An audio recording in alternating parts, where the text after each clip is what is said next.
It's an installation video for a storage box by Tarkari, and this is the 120-gallon version. So it comes in one big solid piece, so you have to be really careful about putting it together in the right order. So it comes wrapped like this. It has these end pieces right here that you have to click on to the sides. Once it's unboxed, you'll see that each piece is labeled with a letter. So that's a J, so that's the root, the closing door on top. And then these are the sides labeled C. This is one of the side, or that's the end piece labeled C. This is one of the sides labeled A. And then that's the floor over there labeled B. And it also comes with these three steel pillars you have to put through when one side is off. And these are the brackets and hinges and screws and lock you need. It comes with instructions that look like this, and you can see that you kind of just click it together without screws when you're first starting. So you look at piece A, which is the side there, and it'll combine with the floor, B, which is right there. The important thing to keep in mind is that when you're putting it together, you need to start, you put the floor and two sides, so B, A, and A together, click them together, and put one end on, and then you have to slide in the poles before you put the second end on. So don't put the second C piece, the end, on before you've put in these poles. So follow the correct order. So this is the A piece, which is one of the sides, and this is the floor, which is B. And you want to make sure that this part is facing up so that B will be visible at the bottom of the bin. And then you're using these clips. So you'll put this in there, see where the clip is, and you'll just push it down into place and you'll hear everything click. So you'll see here where the holes have to be lined up with that little tab from the B side. So you'll guide it right in here and push down. So this is the second side, so I'm kind of balancing it. So the B, this is the B floor, this is A. Make sure the arrow is pointing up, away from the floor, and these are the tabs that will be pushed down to go in. So you push it, you'll push until it clicks. And these will all line up and click in place.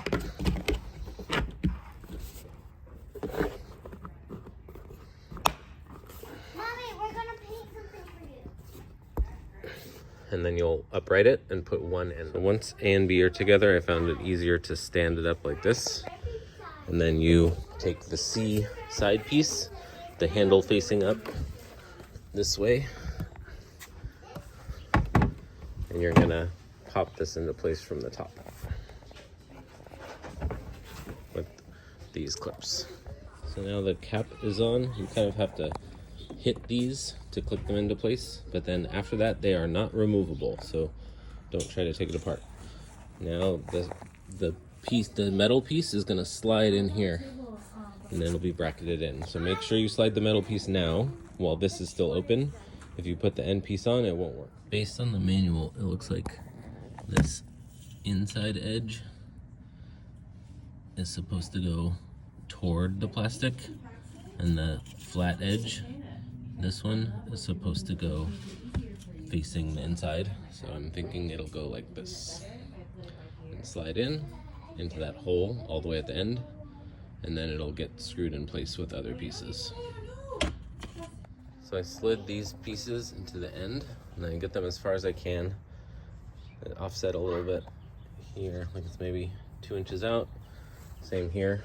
So they don't get held in place. You kind of need to hold them when you stand up the item, and then push the cap on according to the instructions there. So I think the metal piece will still stick out a little bit and go into the end of the cap, so you'll probably have to be really careful about lining it up. Okay, so this is the point of no return. So you really have to get this step right, because if you get this wrong, you can't take anything apart. And so that metal piece has to be in place on both sides. It'll go in the channel there, and then it goes into a little piece right there. But these also have to be matched up all the way around to make sure it goes in. So because these clips are removable, I clicked the back part down first and left this part up just to make sure these were lined up in the middle. And then I'm gonna knock these down with my fist. These all clicked into place. So the metal piece runs all the way down, it's in place, and then I think they get held in by some other plastic pieces that go there. And now it's in a full box. And it can go, these pieces, the 3 plastic pieces that look like T, need to be screwed in to keep the metal piece into its spot. I'm not sure what this means because there's 2 sets of screws, so it sounds like we're supposed to put the screw into the right side here so that it makes room for the lock. Because there are 2 sets of holes, so I'm just going to put them on the right side of all of these, because I think on this side where the other set of holes is, it doesn't seem to matter which side you use. That's where the hinges go for the door. So I'm going to mount the door going this way, raise up, so this will be the side that the door comes down on, and there needs to be a little plate right there to lock it. So I got the 3 brackets in, and now I'm going to use the space just to the left of the middle bracket to fit one of the lock pieces, and it looks like it is X1, which should be this one that's kind of U-shaped. It'll basically go against the rail right here, I think. And then this circle will be out here, so you could put a lock on it if you wanted. So that's how the rail looks. And a little lock is in place. You can see it's U-shaped, and the little hole sticks out this way. I don't know if I did this one part right. It doesn't seem to matter which side you use. They just have that extra hole for this side, so it's interchangeable, so you can put in the hinges if you mount the door going this direction.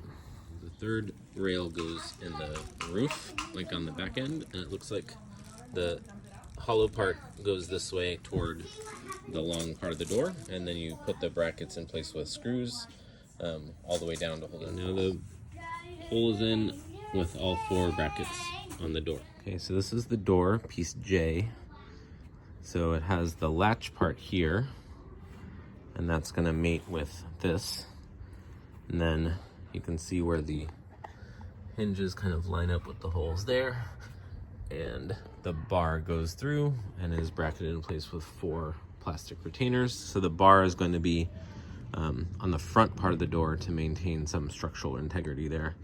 And then there's going to be 3 hinges that attach there. And then there's going to be hinges on the side that are the actual like easy close hinges that are metal. But these ones will all be plastic and go directly into those screw holes that you can see. So you have to flip the door upside down to get the hinges in, but you want to make sure the hinges go this way so that they're laying back instead of like this. You don't want them angled like this, you want them like this so they lay back into this hole so that they will mount correctly. And you just kind of put them on one side and then push in the other there. So you want them, so that's the top of the front of the door where the lock is. This is the back of the door, and you're just matching them up to fold like little L's away from you.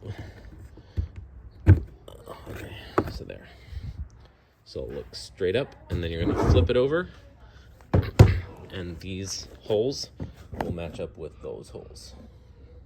So now I've flipped the door over, and those L shapes are facing toward me, and I'm gonna match them up with those holes there and screw them into place with the 4 Phillips head screws, and do that 3 times. And then I'm gonna put in the final metal hinge here, but these are the first step. Okay, so you're trying to get these brackets folded down so they match up with those screw holes. And they're gonna hold in the steel beam that way. So you need to have something to brace the door against, or you could probably flip it over and do it from its back. Okay, so now the door is attached with these 3 hinges. I noticed that this top one, I think here, and there, they all keep spinning, so they're not really getting screwed into the plastic. I mean, there's a hole back there. These ones are all tight, so if it creates a problem, even though it looks tight right now, if it starts pulling away, you could always get a longer screw, because it just came with the same size screws. There's no longer screws for the top ones. So if these are spinning, you could get like a slightly 1/4 inch longer screw and it would work fine, just to make sure it bites. Now I have to put in the metal, but you can see how it now closes. It will look like that.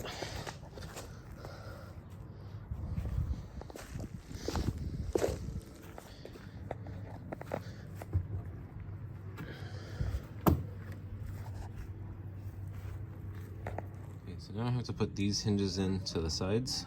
In the instructions, it actually wants me to do these hinges first and then screw these in last. But I had a hard time keeping the lid in place to do that. So I did it the opposite order because it was easier to get these in because of how those screws are positioned. But these are next.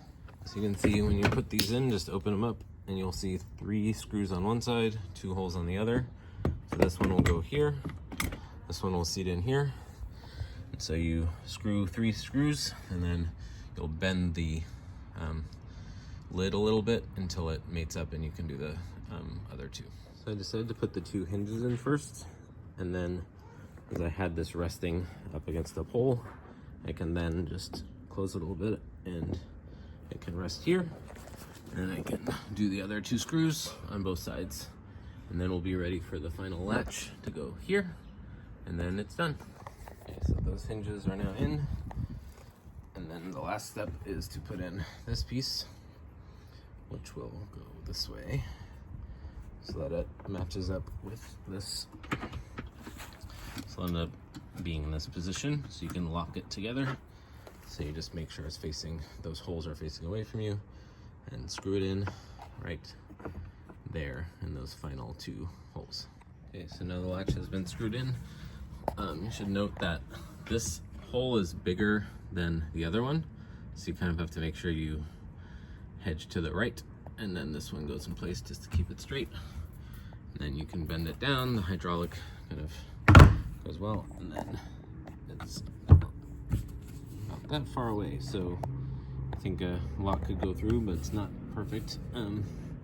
It's not perfectly straight together. And then I had 3 extra pieces, 2 screws, and then one of those plates. I didn't see anywhere in the directions where I was supposed to use it, but maybe they just provide extra. So I think the only issue is these are a little bit loose, just this one, and that one. All the others are tight, so I may have to update it later. But otherwise, I like the construction of this box. It is 120 gallon. I also have a 180 gallon unit upstairs. However, that one doesn't come in one piece. They are split in the half, and the pieces are split like those bars, and so it's easier to put together in a way so you don't miss anything. But overall, it's a good product.